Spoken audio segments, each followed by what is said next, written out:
Disclaimer. अगर आपको भी हॉरर स्टोरी से डर लगता है या आप कमज़ोर दिल वाले हैं तो काइंडली इस वीडियो से दूर रहें, क्योंकि इसमें कुछ ऐसी स्टोरीज़ हैं जो आपको अनकंफर्टेबल फील करवा सकती हैं। तो आइए वीडियो को स्टार्ट करते हैं। और ये तमाम रियल स्टोरीज़ हैं जो कि हमें रेडिट यूज़र्स के ज़रिए मालूम हुई हैं।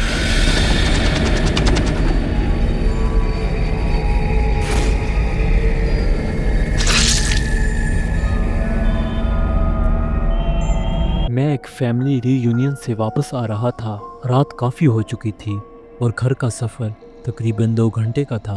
मैं वहाँ रात नहीं रुका क्योंकि अगले दिन काम पर जाना था। सारा रास्ता दोनों तरफ घने दरख्तों और झाड़ियों से घिरा हुआ था, बिल्कुल वैसा जैसा हॉरर फिल्मों में दिखाते हैं। तकरीबन 45 मिनट ड्राइव करने के बाद अचानक मुझे शदीद नींद आने लगी, वही टाइप की जो अचानक जिस्म पर तारी हो जाती है। मुझे पता था मैं ज़्यादा देर नहीं निकाल सकूंगा, लेकिन कहीं भी ऐसा महफूज मुकाम नहीं मिला जहां गाड़ी रोककर थोड़ा आराम कर लेता। आखिरकार जब उम्मीद ख़त्म हो गई कि मुझे कोई मुनासिब जगह मिलेगी तो मैंने एक थोड़ा सा ख़तरनाक कदम उठाया। मैंने गाड़ी सड़क के किनारे घास पर रोक दी, झाड़ियों के पीछे, ताकि गाड़ी किसी और को नज़र ना आए। सड़क बिल्कुल वीरान नहीं थी, हर चंद मिनट बाद कोई ना कोई गाड़ी गुजर जाती थी। मैंने वक्त देखा, 11:22 थे और मैं वहीं गाड़ी में सो गया। कुछ देर बाद एक अजीब सी खराश जैसी आवाज़ से मेरी आंख खुली। वक्त देखा, 11:50 थे। आवाज़ चंद सेकंड बाद बंद हो गई और चूँकि नींद अभी बहुत थी, मैंने आसपास देखने की भी जहमत ना की और दोबारा सो गया। फिर दोबारा वही आवाज़ आई। अब की बार वक्त था 12:40, मगर इस बार आवाज़ बंद नहीं हुई। दिल में आया कि शायद कोई जानवर होगा जो गाड़ी को सूंघ रहा हो, लेकिन फिर दिमाग में सवाल आया, अगर जानवर ही था तो 1 घंटे बाद दोबारा क्यों आया। मैंने रियर वेव मिरर में देखा तो एक झलक सी नज़र आई, कोई चीज़ जंगल की तरफ भाग रही थी। उसी लम्हे मेरे दिमाग में वो हुक वाला कातिल याद आ गया, वही कहानी जिसमें एक जोड़े की गाड़ी पर खराशें पड़ती हैं और फिर लड़का बाहर निकल कर कत्ल हो जाता है। मैंने खुद से कहा, बस भाई अब निकलो यहाँ से। मैंने गाड़ी भगा दी। तकरीबन 100 गज़ आगे एक मोड़ आया। जैसे ही मोड़ काटा, मैंने देखा एक कार खड़ी है सड़क के किनारे और उसका ड्राइवर साइड का दरवाज़ा खुला हुआ है। मैंने रफ्तार आहिस्ता की ताकि देख सकूं कि गाड़ी में कोई है या नहीं, मगर अंदर कोई नहीं था। मैंने पीछे मिरर में देखा, कुछ नज़र नहीं आया।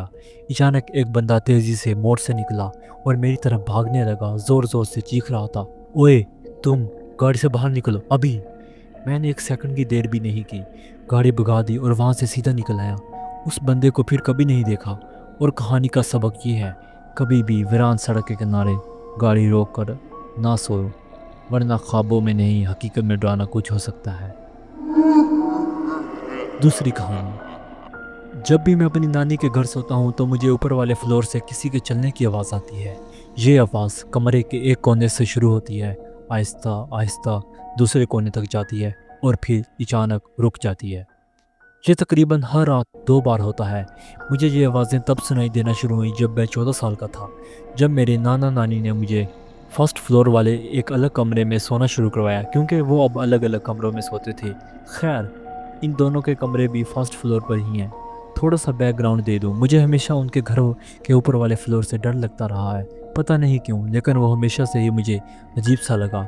और आज जब मेरी उम्र 23 साल है, तब भी मैं वहाँ अकेला ऊपर नहीं जाता। ख़ास तौर पर एक कमरा, एक लंबा तंग सा बेडरूम। जब दरवाज़ा खोलूँ तो बाएं और दाएं दोनों तरफ अलमारियाँ, बीच में एक बेड और दूर आखिर में एक खिड़की होती है। बचपन में मेरी नाना नानी बताया करते थे कि पिछले माले के बेटे कहते थे कि उन्होंने रात को एक गोरीला को अलमारी से बाहर आते, कमरे में घुसते और फिर वापस अलमारी में जाते देखा है। मैंने इस बात पर कभी ख़ास ध्यान नहीं दिया जब तक मुझे नया कमरा ना मिला, वही कमरा जो बिल्कुल उस डरावने कमरे के नीचे वाक़ है। एक रात हम सब सोने चले गए, घर की सारी लाइट्स बंद थी और मैं बिस्तर पर जागा हुआ लेटा था। फिर वही आवाज़ आई, ठक ठक ठक। ऊपर वाले कमरे के एक कोने से शुरू हुई, मेरे ऊपर से गुजरी और दूसरे कोने पर जाके रुक गई। मैं पूरी तरह जाग रहा था और अंदर से हिला हुआ था। मुझे कोई शक नहीं था, ये किसी के कदमों की आवाज़ थी, वही आहिस्ता आरामदेह रफ्तार। मैं फ़ौरन अपने नाना के कमरे में गया और उन्हें बताया कि मैंने क्या सुना। उन्होंने कहा कि घर पुराना है, इसमें आवाज़ें आती हैं, लेकिन फिर भी उन्होंने मेरे लिए डाइनिंग रूम की लाइट ऑन कर दी ताकि मैं थोड़ा महफूज महसूस कर सकूं। میں واپس اپنے کمرے میں آیا اور دوبارہ سونے کی کوشش کی، اور پھر وہی آواز دوبارہ آئی، اس بار وہیں سے شروع ہوئی جہاں پچھلی بار کی تھی، یعنی کھڑکی کے پاس۔ پھر میرے اوپر سے گزری، دروازے تک آئی، اور پھر خاموشی۔ میں نے سوچا بس اب ختم ہو گیا، لیکن 5 سیکنڈ بعد مجھے سیڑھیوں سے نیچے آتے قدموں کی آواز آئی۔ 1 2 3 4 5 6 7 8 9 10، اور پھر ایک دم خاموشی۔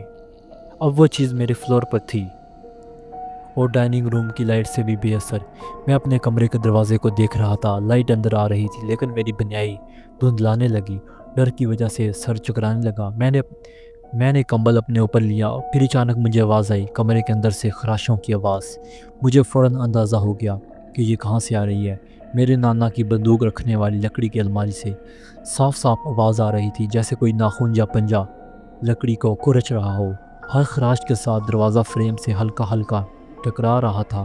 میں چیخنا چاہتا تھا مگر آواز نہیں نکل رہی تھی۔ پھر میں نے زور سے سانس لی اور ایک زوردار چیخ مار دی۔ چند سیکنڈ میں میرے نانا میرے کمرے میں پہنچ گئے۔ مجھے سکون ملا، لیکن وہ اب بھی میری بات پر یقین نہیں کرتے، تو میں نے وہی کیا جو شاید کوئی نارمل انسان کرے گا۔ بیڈ کی سائیڈ میں ایک چادر لٹکا دی، خود کو کمبل میں لپیٹا، ہیڈ فون پہنے اور دروازے کی طرف پیٹ کر کے سو گیا، چاہے کمرے میں بھوتوں کی پارٹی ہو رہی ہو، مجھے پتہ نہ چلے۔ اگلی صبح میرے نانا نے یہ بات نانی کو بتائی۔ نانی نے ہنستے ہوئے کہا، اوہو یہ تو بیوقوفی کی بات ہے، تمہاری کزن نے بھی یہی کہا تھا جب وہ یہاں رکی تھی۔ اس کے بعد میں اس ہفتے کی باقی راتیں بیڈ کے نیچے سو کر گزارتا رہا۔ تب سے وہاں میں کئی بار رک چکا ہوں، اور سچ بتاؤں ابھی بھی جب میں وہاں سوتا ہوں مجھے قدموں کی آوازیں ضرور سنائی دیتی ہیں۔